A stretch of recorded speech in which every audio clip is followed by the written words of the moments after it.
All kinds of stories में स्वागत है आपका, जहां हर कहानी अपने अंदर एक नया जादू छुपा कर रखती है।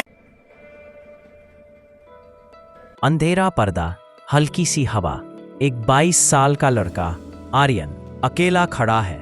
चेहरे पर थकान, आंखों में दर्द, पर दिल में अब भी एक छोटी सी उम्मीद। जिंदगी एक आईना है, तुम जो इसमें डालते हो वही तुमको वापस मिलता है। इसीलिए हमेशा अच्छा करो, चाहे कोई देखे या ना देखे, चाहे दुनिया कदर करे या ना करे। अच्छाई कभी बेकार नहीं जाती, बस लौट कर आने में वक्त लेती है। हल्की सी बारिश शुरू होती है। कैमरा धीरे धीरे आर्यन के चेहरे के पास जूम करता है। उसकी आंखों में एक सवाल, क्या सच में अच्छा करने का कोई मतलब है?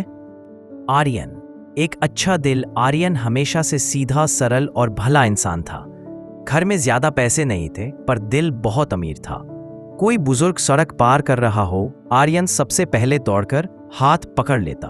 गली के कुत्ते भूखे हो, अपनी टिफिन की रोटी तक दे देता। मोहल्ले के बच्चों को फ्री में पढ़ाता, उन्हें सपने दिखाता। आर्यन हंसकर, पता नहीं क्यों, पर अच्छा करने में जो सुकून मिलता है ना, वो कहीं और नहीं मिलता। लेकिन दुनिया हर अच्छे इंसान का इम्तिहान लेती है।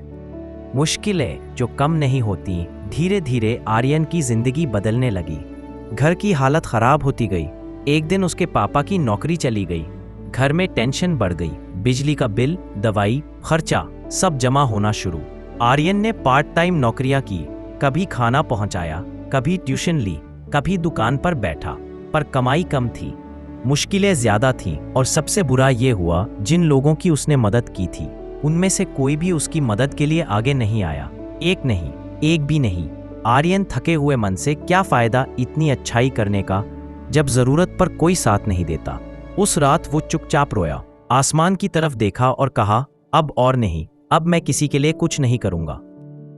पुल पर मिला बुजुर्ग। अगली सुबह, बारिश वाला मौसम, ठंडी हवा।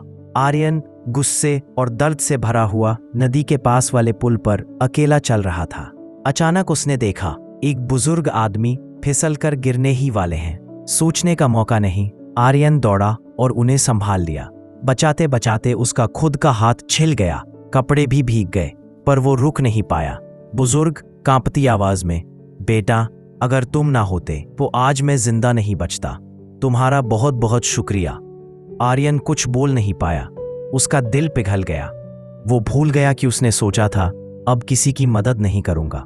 अच्छाई उसके डीएनए में थी, वो रोक ही नहीं पाया। बुजुर्ग का चाय और बातें। बुजुर्ग का नाम था श्री सहायक। वो रिटायर्ड स्कूल प्रिंसिपल थे। उन्होंने आर्यन को अपने घर बुलाया। गर्म चाय, नमकीन रखा। आर्यन शर्माते हुए बैठा। फिर श्री सहायक ने वो बात कही जिसने आर्यन की पूरी जिंदगी बदल दी। बेटा, अच्छा करना कभी बेकार नहीं जाता, लौट कर जरूर आता है, बस रास्ता और वक्त अलग होता है। फिर उन्होंने और कहा, अगर तुम समुद्र में एक बूंद अच्छाई की डालो, वो लहर बनकर वापस आती ही आती है। कभी जल्दी, कभी देर से, पर आती जरूर है। आर्यन पहली बार चुप होकर सुन रहा था, जैसे कोई जीवन के छिपे हुए नियम समझा रहा हो। किस्मत का बड़ा मोड़। एक हफ्ते बाद आर्यन ने एक स्कॉलरशिप के लिए फॉर्म भरा था। उसे खुद पर भरोसा नहीं था। उसे लगा कि वो कभी सेलेक्ट नहीं होगा, लेकिन फिर वो टॉप 5 में चुना गया। पूरी पढ़ाई फ्री, स्टाइपेंड, जॉब की गारंटी। आर्यन हैरान रह गया। उसने बार बार लिस्ट देखी, अपना नाम देखा, फिर उसने चयन समिति के सदस्यों की लिस्ट देखी और उसके हाथ कांप गए। लिस्ट पर लिखा था चेयरमैन श्री सहाय, यानी वही बुजुर्ग जिन्हें उसने पुल पर बचाया था। सच जो दिल में उतर गया। स्कॉलरशिप मीटिंग में श्री सहायक ने आर्यन को बुलाया। उन्होंने मुस्कुराकर कहा, बेटा, जिंदगी ने तुम्हारी अच्छाई का हिसाब चुका दिया है। जिस दिन तुमने मुझे बचाया था, उस दिन तुमने अपनी किस्मत बचा ली थी। आर्यन की आंखों में आंसू आ गए। वो कांपती आवाज में बोला, मतलब अच्छा करना कभी व्यर्थ नहीं जाता? श्री सहायक ने उसके कंधे पर हाथ रखा और कहा, कभी नहीं बेटा, ना अब, न कभी। अच्छाई का फल देर से मिलता है, पर बहुत सुंदर मिलता है। आर्यन रो पड़ा। उसे अपने सारे दर्द, सारे सवालों के जवाब मिल गए। आर्यन की नई शुरुआत। आर्यन को स्कॉलरशिप मिली, पढ़ाई पूरी की, नौकरी लगी, घर की हालत सुधर गई। पर उसने एक चीज कभी नहीं छोड़ी, अच्छाई करना। अब वो रोज किसी न किसी की मदद करता, लेकिन इस बार बिना किसी उम्मीद के। जिंदगी एक बड़ा हिसाब है, तुम जो भेजते हो वही लौट कर आता है। इसलिए चाहे दुनिया समझे या ना समझे, हमेशा अच्छा करो, क्योंकि यूनिवर्स हर नेकी का हिसाब रखता है और एक दिन वो तुम्हारी अच्छाई को तुम्हारा सबसे बड़ा वरदान बना देता है।